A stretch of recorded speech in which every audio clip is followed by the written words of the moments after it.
Welcome back to Nails Before Films. Mr. Ping is here again because I'll finally be talking about Kung Fu Panda 4. Hopefully, you've watched my last two videos on the first three Kung Fu Panda movies. If you haven't, the links are in the description. Same as the last two videos, there's a surprise at the end, so stay tuned for that. We'll just skip to the timestamp, but shame on you. Again. For those who watched my first video, you probably have an idea of what the surprise is, and yes, it's what you think it is. I'll be getting into spoilers, so if you haven't watched it yet or don't want to be spoiled, you can come back after you've watched the movie. So for those who watched my last video on the two previous sequels, you'll know that I didn't like Kung Fu Panda 3, and I wish they wouldn't make any more. So when I heard that they were making another movie, I rolled my eyes and went, ugh, do you have to? However, after the stunning surprise that was Puss in Boots 2, I thought, looks like there's hope for Kung Fu Panda 4 after all. Maybe it'll be a pleasant surprise like The Last Wish. I'm very, very sad to say that it's not, and my first instinct was correct. Kung Fu Panda 4 is very much like Kung Fu Panda 3. It's childish, the message is weak, the pacing is terrible, and the writing is just lazy at times. My sister thinks it's better than 3, but for me, there are parts in this movie that are certainly worse than 3. First, what Po has to learn in this movie is way too similar to what he had to learn in the last. At the beginning of Kung Fu Panda 3, Shifu tells Po that being the Dragon Warrior isn't just being cool and kicking butts. He has to learn to be a teacher. And in Kung Fu Panda 4, he gives him the same lecture again. He tells Po that being a Dragon Warrior is more than fighting and being awesome. He has to pass on wisdom to others, which is essentially what a teacher does. I was like, wait, didn't he already learn this in the last movie? It's baffling to me that Po has to learn the same thing again, so what was even the point of Kung Fu Panda 3? In the first 3 movies, Po's lessons are different each time. In the first, he learned to be more than who he was, and there was no secret ingredient to success. In the second, he learned to let go of his past and focus on the present. In the third, he learned he was more than one thing, and he went from being a student to a teacher. As much as I disliked 3, at least it didn't reset Po's progress through the first 2 movies, and it makes sense for him to transition into a mentor role. My problem with 3 is the poor execution. However, the problem with 4 is that they completely ignored the last movie and reset Po back to the end of Kung Fu Panda 2. I think it'd be better if we get to see Po teaching Kung Fu at the beginning of this movie. At least it'll show that he has fully embodied his role as a mentor. And instead of Po having to learn to transition into a teaching role again, make him reluctant to choose a new Dragon Warrior because he is afraid of choosing the wrong person. That way, at least his lesson for this movie would be to trust himself and others, which is something he hasn't learned in the previous films. The theme of trust would also tie in better with Zhen's betrayal and make that more impactful to Po's development. Also, it's really weird that Po has to learn to pass on wisdom to others before fighting them. He already does that in the previous movies. He told Tai Lung there was no secret ingredient and told Shen how he found peace. He always gave them a chance to do the right thing and share what he learned with the villains. It's weird that they act like he never does this and always resort to fighting.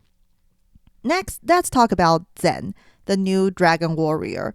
I'm mostly okay with her. I wouldn't call her likable, but she's not unbearable either. She's a bit annoying at times and I don't really sympathize with her, but I don't hate her either.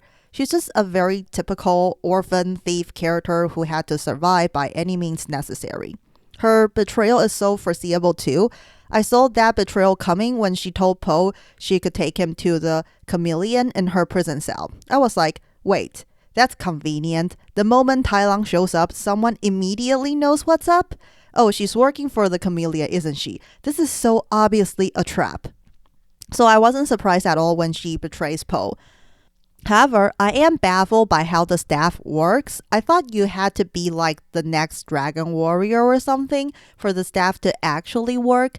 It's stupid how Po lending it to Zhen to use it as leverage counts as Po passing on the staff to her. So anyone can use the staff and the dragon thing if Po lends it to them? That's just so dumb. I thought the dragon chi was something only Po could harness, so I was confused when Zhen could do it just by doing the same move as Po. Anyway, Po and Zhen don't really work as a duo. Her chemistry with Po is terrible compared to characters like Shifu and Tigress. I thought she hugging Po was okay, but after rewatching Kung Fu Panda 2, it's obvious they were just trying to recreate the scene between Po and Tigress and did a worse job. Also, I don't think Po and Zhen should be friends, especially if she's supposed to be the next dragon warrior. It'd be better if Po is more of a mentor to Zhen, teaching her there's a better way of doing things. That way, Zhen would have two mentors, the Chameleon who leads her down a terrible path of crime and distrust, and Po who teaches her a better way of living and the value of doing good. There should be more of a master-student dynamic between them. Friend is honestly too much of a stretch. And I think it's stupid for the Chameleon to say directly to Zhen that she would throw her away if she becomes useless. Of course Zhen would betray you, at least lie that you care about her or something. Lastly, I'm okay with Awkwafina's voice, but that's mostly because I haven't watched a lot of her stuff.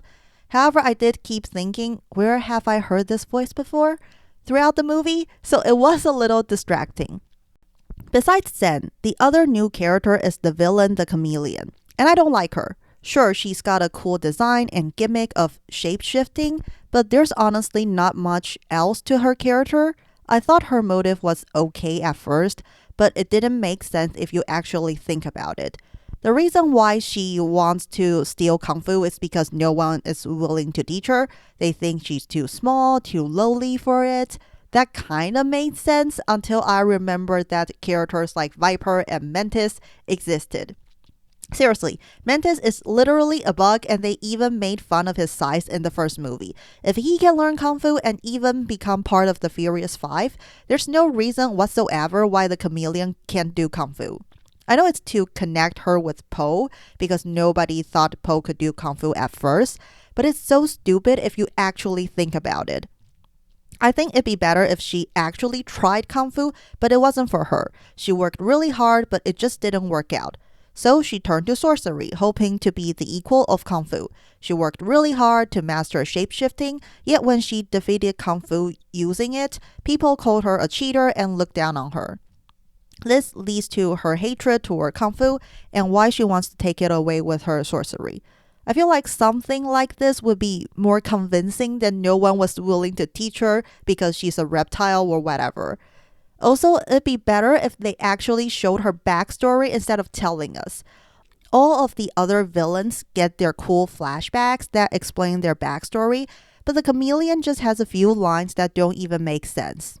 Oh, and I forgot to mention this last time, but one of the reasons why Kai and the Chameleon don't work as well as Tai Lung and Shen is because the lessons they have to learn are not in line with Po's. For Tai Lung and Shen, they're defeated by Po because they refuse to accept that being yourself is enough and let go of the past, which Po learns throughout the film.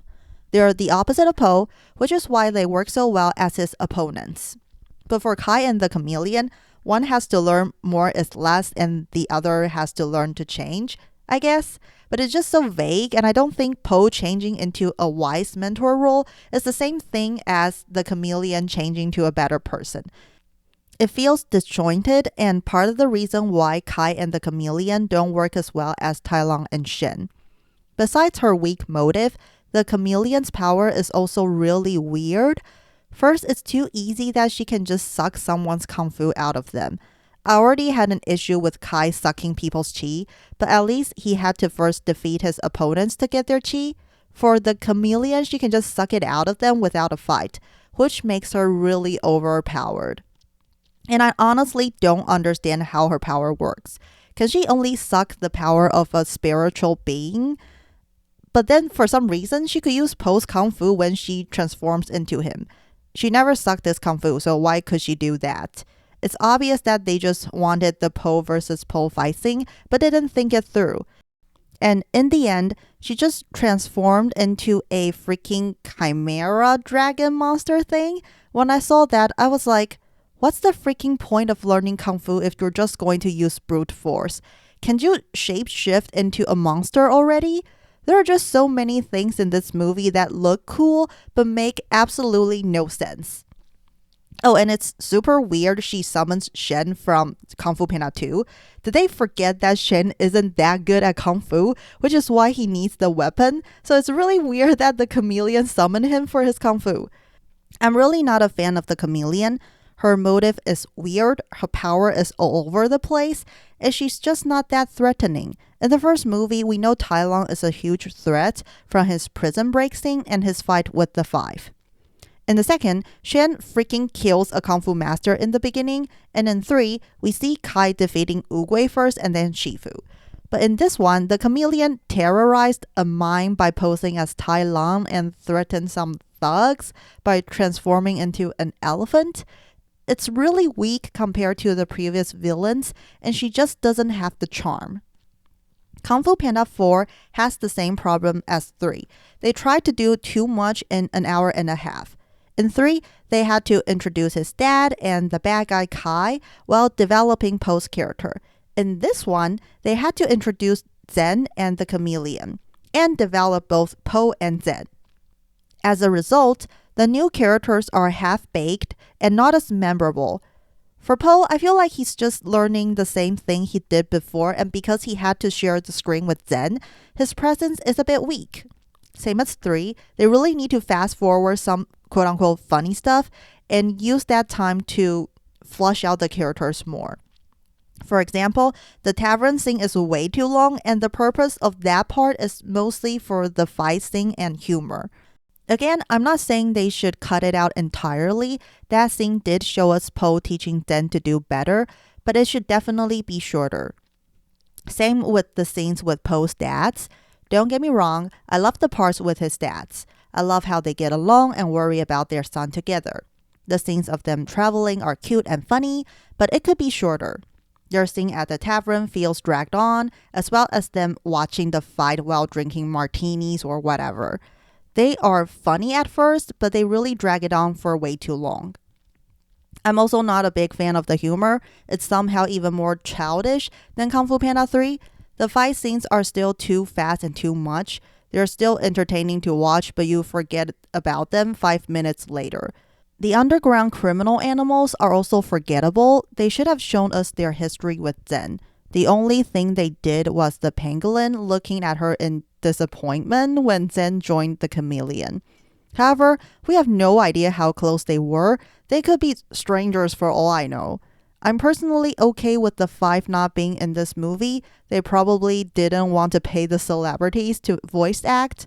The movie already does a poor job developing the new characters, so adding the 5 probably won't help in that aspect. This is a small complaint, but I don't like Jack Black singing Baby One More Time as the ending song. I don't understand why they chose that song. It doesn't fit the movie at all. While it's corny, I much prefer them just use Kung Fu Fighting again. I had to put Kung Fu Fighting on repeat after watching the movie because it feels incomplete without that song. Yes, I know they didn't use it at the end of Kung Fu Panda 2, but at least they used the soundtrack. I wouldn't have a problem if they did that with 4 as well. I just think Baby One More Time is a weird choice. Okay, this is my last complaint, and I've saved the worst for last. They freaking ruined Tai Lung, my childhood crush. I hate how they had to, quote-unquote, redeem him. At the end, he told Po, maybe Wu wasn't so wrong after all. You aren't completely useless. And he's suddenly cool with Po being the dragon warrior. If I was the only one in that theater, I would have yelled, what the actual fudge, and tossed my popcorn to the screen. Seriously, why would you do that?